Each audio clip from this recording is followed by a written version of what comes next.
So this video is to cover what we're going to be doing for the week of September the 21st through the 25th in our Zoom classes, in addition to what's going to be covered the 21st through the 21st through the 25th. I'm going to carry you into also some things that we're going to cover the 28th through the 2nd, because this assignment's actually going to start in here but not be due until the following week.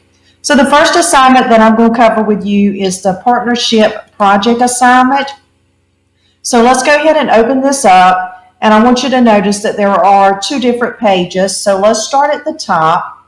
And of course, you recall that a partnership is a business that is shared with more than one person. So it means there's two or more people involved in a partnership.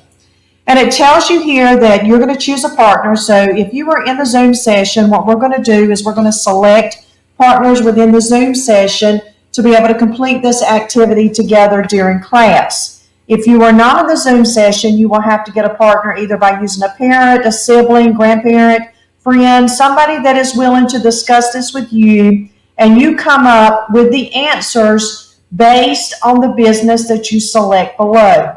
So the way this is normally done is we draw a name out of a hat, and then that is the business that you and your partner would use to discuss these questions. But since we're doing this non-traditional, I'm going to let you come to the second page, and based on one of the businesses that you see here, such as law firm, bakery, dentist office, tax preparation, you would choose one of those, and you and your partner would, and I say you would choose, it may be that you and your partner choose it together, would answer the questions here.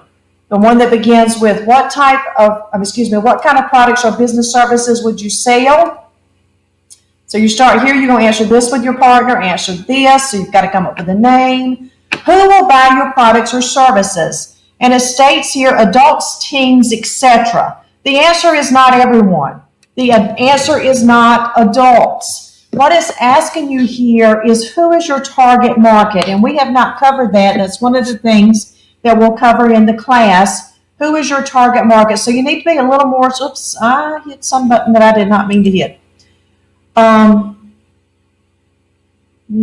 Did not mean to hit that. Okay, let's go back. So who will buy your products or services? So what you're trying to do is determine who is your target market. Who is your primary customer? So let's come look at, well, let's do dry cleaners, because dry cleaners I think will be fairly straightforward. If we're talking about dry cleaners, who would be our primary customers? Well, most likely our primary customers would be people that work in business, that have clothing, attire that cannot be washed in the washing machine. However, there would also be a secondary market for dry cleaners, such as if you have a household that is established and you have large bedding or rugs that cannot be washed, you would take those to the dry cleaner to be cleaned also. So that would be a secondary market. But your primary market for dry cleaners would be business professionals that need their clothes to be dry cleaned because they cannot be washed in a washing machine. Let's go look at another one that would be,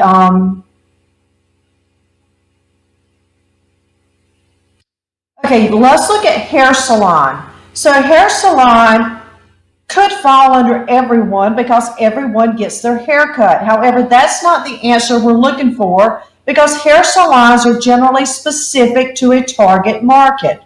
So it could be that you're a hair salon that specifically caters to high-end clientele. And when I say high-end clientele, let me elaborate a little bit longer. I can go to some places inside of Wilmington and get my hair cut for $10 to $20. I can go other places and that same haircut is in excess of $50. So I would have two different type markets here. I'd have the one that would want to spend in excess of the $50, and then I have another market in a different store where it only costs $10 to $20 for just a typical haircut. But then also it says hair salon. You may say, okay, well, hair salon, but really I want to lean towards being more of a barber. So if you're more of a barber, that's going to give you a different clientele. So a lot of it is really going to depend, just like what audience are you catering to as far as who's going to be your target market. Would it still be everyone? Absolutely, because everyone gets their haircut, but we're looking at who is the primary customer for our business based on how we are setting up our business. So say, for example, if it was to come for a general haircut, and I know that I could go get the same quality haircut for $15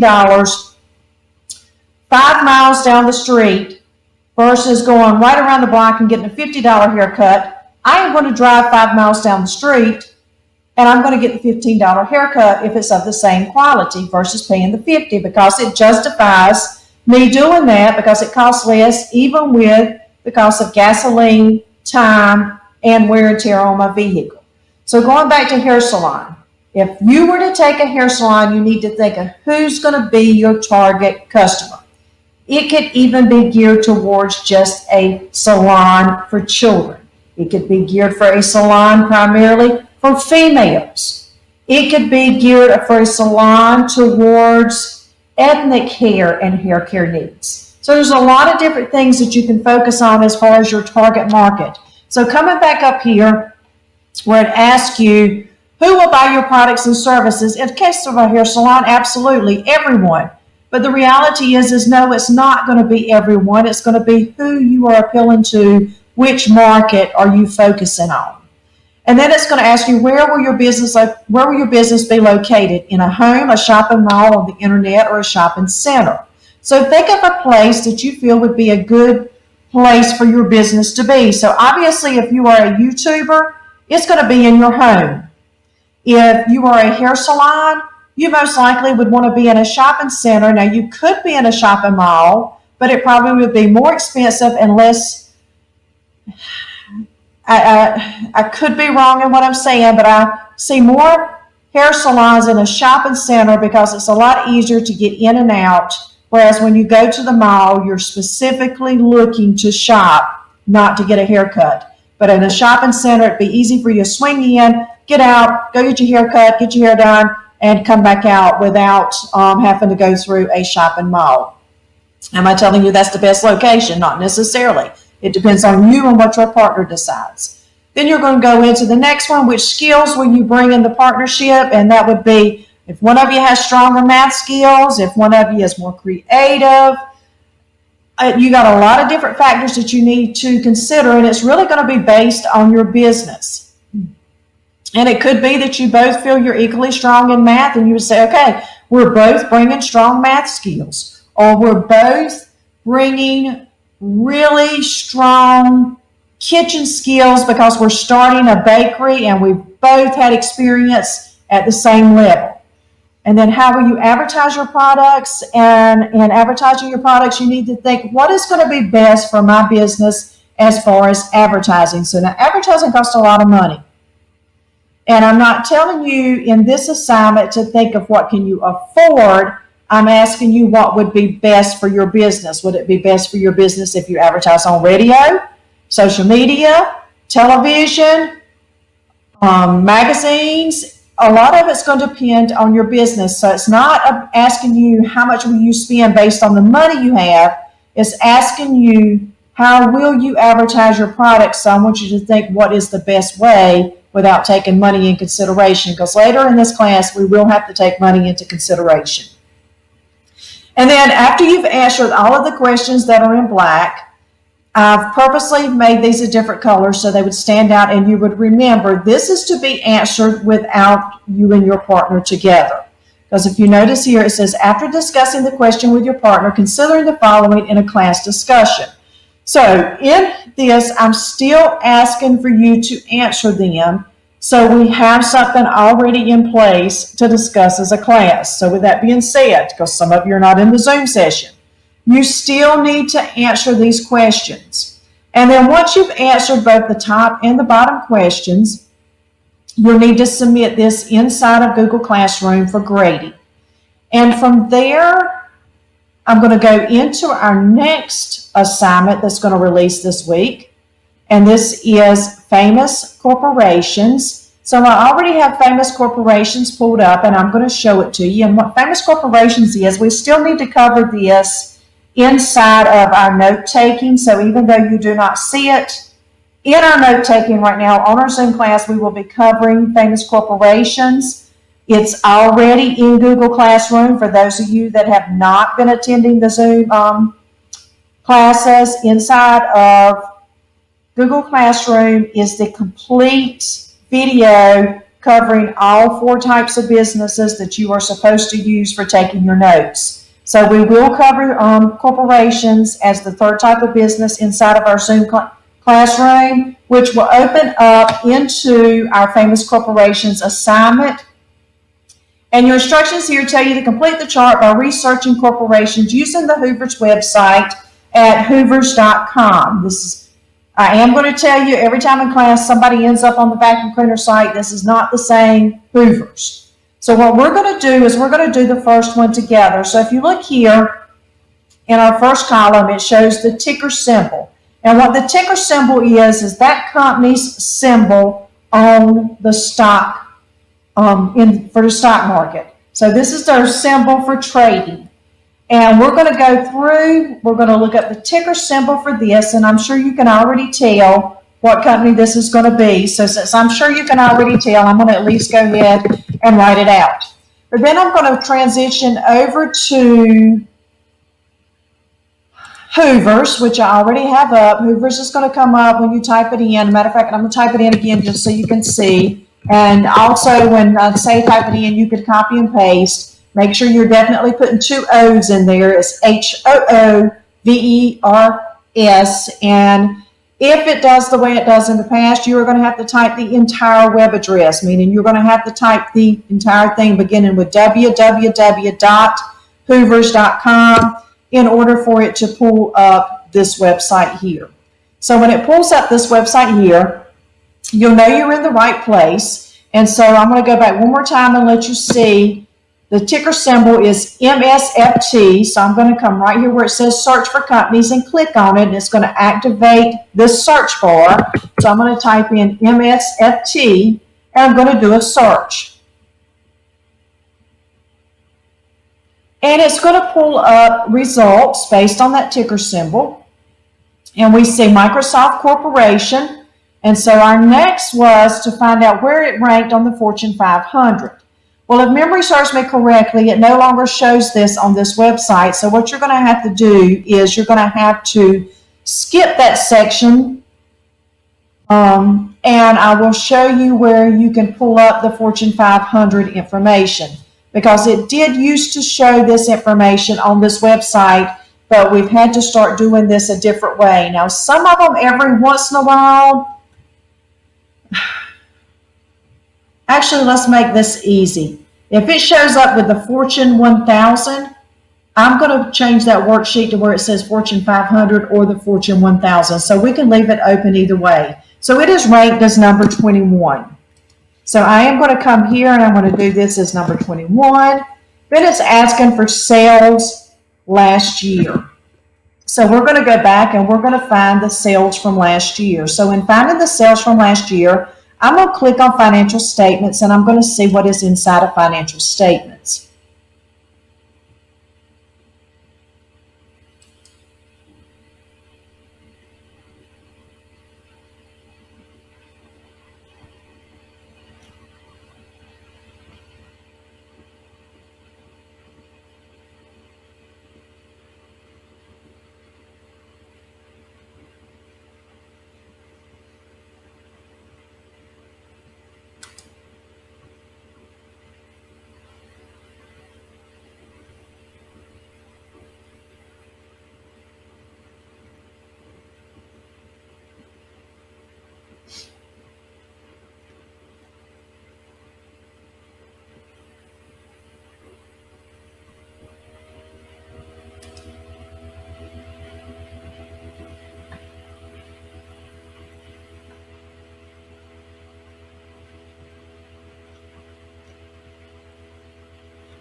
So there's a lot of information on this screen, and I know you've seen me scrolling around looking at the different information, and I would like for you to do the same. And in doing so, I've been able to see the cost of revenue, I've been able to see cash flow statement. But what we need to do is we need to stick where I originally started you, which is let me make sure I'm in the right place, financial statements. And then from the financial statements, obviously this is the income statement. We're looking for sales from last year.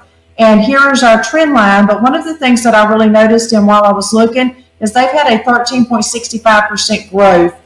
And this 143 million is actual, but it asks us to find the information for sales last year. So that is going to be right here, which goes to indicate that yes, there's definitely been a significant increase, because this number, 143,015, would be probably about a sales growth of about 14%.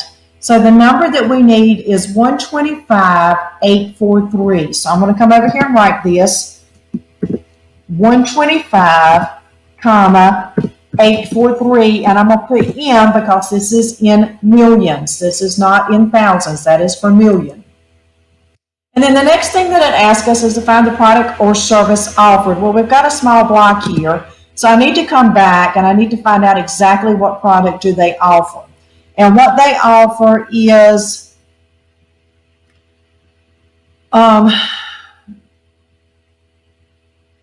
operating system and productivity software is the way that I'm going to list it. Because if you look right here, Windows operating system, Office productivity applications, and then it goes into cloud services, LinkedIn, which is still, if you ask me, is really kind of like productivity applications, and we don't have a lot of space. So I'm going to do Windows and productivity software. And then it's going to ask me who our number one competitor is. And that was another thing I noticed as I was looking, which is really ironic how quickly this changes over time, because I've used this spreadsheet more than one time. But who you think would be their top competitor isn't always their top competitor, because if you look, this right here is their 3 top competitors right here. So if you look, competitor profiles, Google being number 1, Amazon followed by Apple. And if I had to guess this in order, because it only asked for the top one, and I could see Google being one of their top competitors, I would have probably expected Apple to be before Amazon. But I don't see any indication right now if that's in the actual order of 1, 2, 3. So I am going to come back for just a minute, hit the back button. I don't think it took, so I'm going to hit the back button again. Yes, it's definitely spinning now.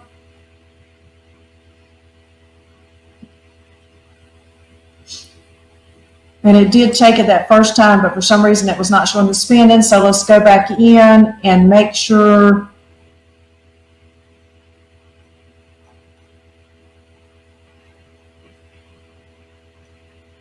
It does not give me a ranking. I'm just going to make the assumption it is in 1, 2, 3 order. And the way we could find out for sure would be to go look at the Fortune 500 or the Fortune 1000. But in the past, it's always been first, second, third as far as their competitors and how they rank in order.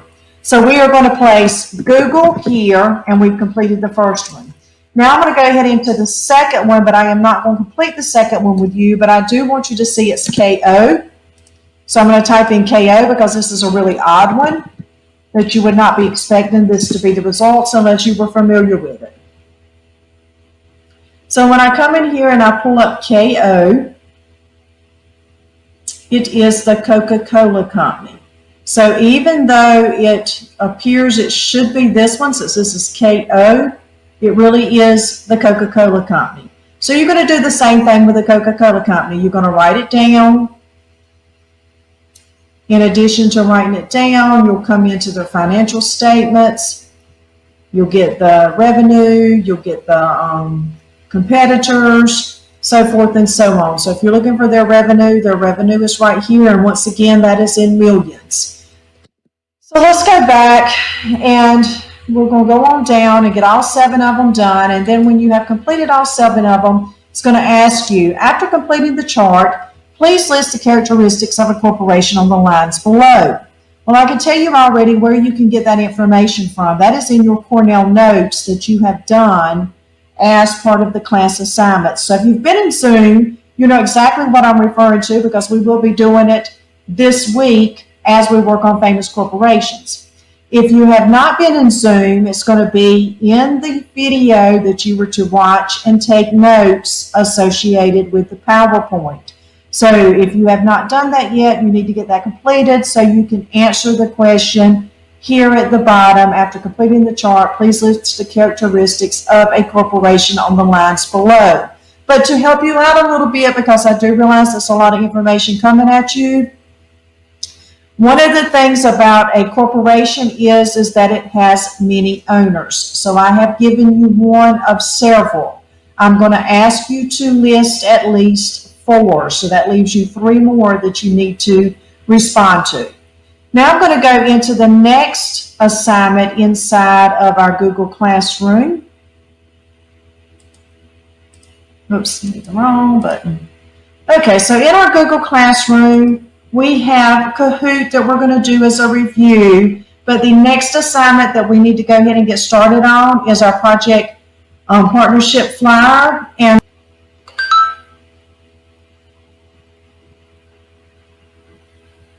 so you're going to come in with a partner and you're going to develop a flyer together. And when I say together, both of you are going to do a flyer that's going to be, even if it looks exactly, both of you are going to do a flyer based on the same business. But it cannot be the business that you did for a sole proprietorship. So let's say you did a bakery for your sole proprietorship. Well, when you go to do your partnership, you would need to find a different business besides a bakery. And when I say you need to find a different business, I'm even okay if it's a restaurant. But the reason I'm having you do a different business is because I want you to be able to develop more than one flyer and think about more than one business. So there's more opportunities coming at you as we progress through the course and you develop your final business for this class. So that is what's coming up this week, and there'll be more videos to cover if there's additional material that comes up inside of our Zoom sessions. So I shall see you later.